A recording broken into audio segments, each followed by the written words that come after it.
Je marche, je manifeste pour que les politiques entendent qu'ils ne peuvent pas faire des choses sans qu'on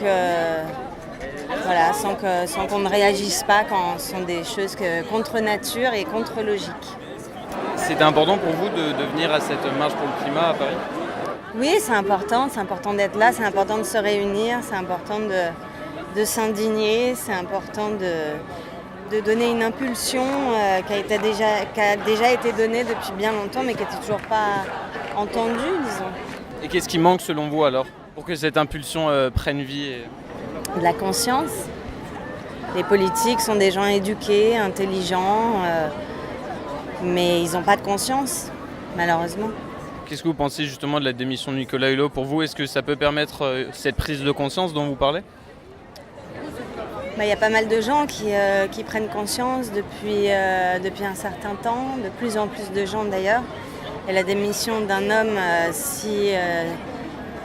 si convaincu, si engagé, si sincère, c'est un gros coup pour ce gouvernement.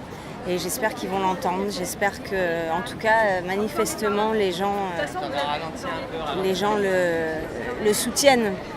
Et alors, dernière question, est-ce que vous avez un message à faire passer en particulier à la jeunesse qui s'est mobilisée plutôt en masse aujourd'hui ?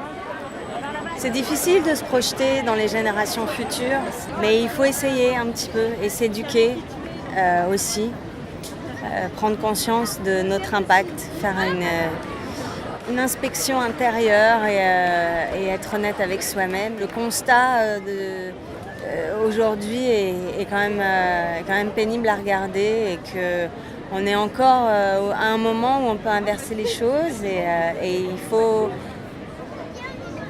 prendre conscience qu'on a énormément de pouvoir. Chacun de nous a énormément de pouvoir et utiliser ce pouvoir pour un tout petit peu plus de paix, à tous les niveaux. C'est pas encore trop tard alors ? Non. Merci beaucoup. Mais ça urge. Très bien. Bonne marche. Merci.